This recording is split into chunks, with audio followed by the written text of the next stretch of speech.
അമ്പിളി ആ കള്ളുകൂടിയ കാമവാലിൻ്റെ അടുത്ത് കഥ എത്ര കാലം ഉണ്ടാവും? അത് വേഗം തീരും.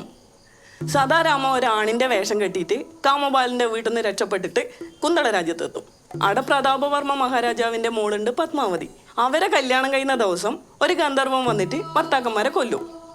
ആൺവേഷം കെട്ടിയ സദാരാമ പത്മാവതിനെ കല്യാണം കഴിച്ചിട്ട് പത്മാവതിയുടെ മുറിയിൽ കയറും. അപ്പൊ ഒരു ഗന്ധർവന്റെ റോള് ബാക്കിയുണ്ടല്ലേ? ഗന്ധർവനല്ല അച്ഛാ, അത് നിങ്ങൾക്ക് പറഞ്ഞു തന്നോളും.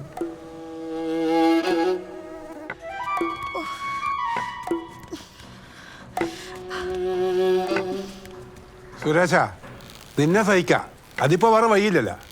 പക്ഷെ ആ നാഹര ക്യാരക്ടർ അതെനിക്ക് തീരെ ഇഷ്ടപ്പെടുന്നില്ല. അത് മാറും. നാഹര ക്യാരക്ടർ നല്ല ക്യാരക്ടറല്ലേ? ശാർങ്ങഹസ്തനും കാമപാലനും അതെന്തിനാ മാറ്റുന്നത്? ആ ഷമീറിന്റെ ക്യാരക്ടറാണ് മാറ്റേണ്ടത്. ഷമീറിന് വല്ല മന്ത്രിയോ വജ്രാശയനോ കൊടുത്താൽ പോരെ. എന്റെ പൊന്നെംടി, മനുഷ്യനോട് സമാധാനം എന്താ? നീ മന്ത്രിയോ രാജാവോ എന്തെങ്കിലും ആവും കേട്ടാ. നാഹര ക്യാരക്ടർ മാറ്റാൻ നമുക്ക് അറിയായിട്ടൊന്നല്ല, വെറുതെ ഒരു ജാതി പ്രശ്നമാക്കണ്ടെന്ന് വെച്ചിട്ടാണ്. നല്ല ഇരുട്ടടി കൊടുക്കാന്ന് വേണ്ടത് മല മയില നാഹർക്ക്. അയാൾ ഒറ്റ ഒരുത്തിന്റെ മുടിഞ്ഞ കുടി കാരണാന്ന് നിങ്ങൾ അച്ഛൻ നശിച്ചിരി. നാടകം, ഡിസ്കഷൻ, കമ്പൈൻഡ് സ്റ്റഡീസ് എന്നെല്ലാം പറഞ്ഞിട്ട് ദിവസം അണ്ടിത്തോട്ടത്തിലിരുന്ന് വെള്ളം കുടിച്ചിട്ട് തേരാപാര നടന്നു. കടം കറിയിട്ടാകുമ്പോൾ ഓ മുങ്ങി. ഈ വീട്ടില് നല്ല ആമ്പിള്ളേരുണ്ടെങ്കിൽ നക്ഷത്രം എണ്ണുന്ന രീതിയിൽ ഇരുട്ടടി കൊടുക്കാന്ന് വേണ്ടത്. Ultimate surgical strike with no mistake.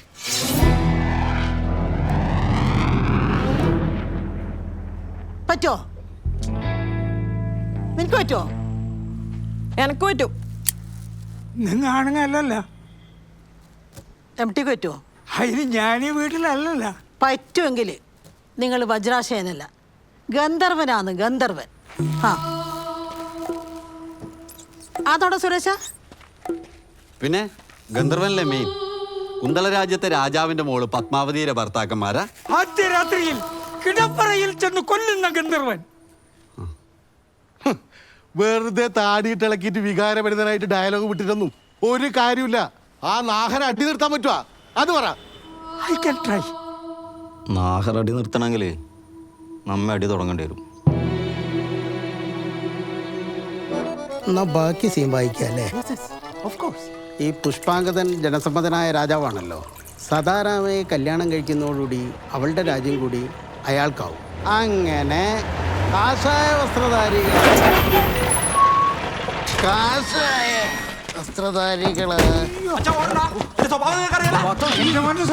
അതെനിക്ക് നന്നായിട്ട് എത്ര പറഞ്ഞാലും മനസ്സിലാവാത്ത അച്ഛാ. നാടകം കളിക്കണ്ട ഞാൻ പറഞ്ഞിട്ടേ. നീ പറഞ്ഞ ഞാൻ കേൾക്കോ? അച്ഛൻ വെറുതെ നാടകം കളിക്കാൻ നിൽക്കണ്ട. അച്ഛനാവുന്ന ഞാൻ നോക്കില്ല പിടിച്ചു. നീ എന്റെ താടി കത്തിച്ചോളിയായിരിക്കും. ആണെങ്കിൽ താടി പോയിട്ടൊരു ബീഡിയെങ്കിലും നിനക്ക് കത്തിക്കാൻ പറ്റിയ? എന്റെ മോൻ ഒരു പാവായത് കൊണ്ടാണ് നിങ്ങൾ ഇന്നും ജീവിച്ചിരിക്കുന്നത്. ഇത് പറയാനാ നിങ്ങൾ കുടുംബസമേതം ഇങ്ങോട്ട് എഴുന്നള്ളിയത്? ഇതാരോ ഒരു പുതിയ ക്യാരക്ടർ. സുരേഷ, നീ പറഞ്ഞിട്ട് വന്നതാ? അല്ലപ്പാ. അല്ലേ? അപ്പൊ പുതിയ ഗന്ധർവനായിരിക്കുവോ?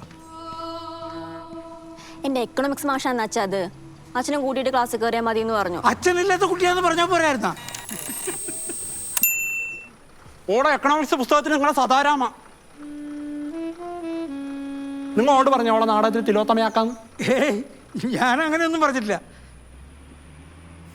ഞാൻ നിന്നോട് പത്മാവതിയുടെ വേഷം പഠിക്കാനല്ലേ മോളെ പറഞ്ഞേ? അതെ അതെ. പത്മാവതിയുടെ റോള് നല്ല റോളാണ്. ഗന്ധർവ മന്ത്രി കല്യാണം മറക്കുന്ന രാജകുമാരി. ഞാനാ ഗന്ധർവൻ. അല്ല, അത് ഉറപ്പിക്കാനായിട്ടില്ല. ആദ്യം സ്വന്തം മോളെ കല്യാണം ഉറപ്പിക്കും, എന്നിട്ട് മതി ഗന്ധർവൻ. ആദ്യം ഇയാൾ ഇവിടെ എക്കണോമിക്സ് പഠിച്ചു പാസ്സാക്കട്ടെ, അതിന് ശേഷം നമുക്ക് കല്യാണത്തിന്റെ കാര്യം നോക്കാം.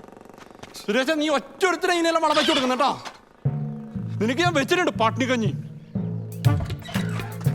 കൂടെ അത്ര കണ്ടല്ലോ. എന്താ നിങ്ങൾ വരുന്നില്ലേ? ആ ഞാനും വരുന്നു. വീടില്ല കുരിപ്പ്. ആ സാംസനെ കണ്ടു വീട്ടിലേക്ക് വരാൻ പറഞ്ഞേട്ടാ. സുരേഷ, എം ടി ആന്ന് ഗന്ധർവന് ഉറപ്പിച്ചോ? ഇല്ല, ഞാനങ്ങനെ തീരുമാനിച്ചിട്ടൊന്നുമില്ല. കാരണം കേരളത്തിലെ ഗന്ധർവന് താടി മുളക്കില്ല. അത് കറക്റ്റ്. നാഹരേ, ബലികുടീരങ്ങളെ ബലികുടീരങ്ങളെ ഇവിടെ ജനകോടികൾ ചാർത്തും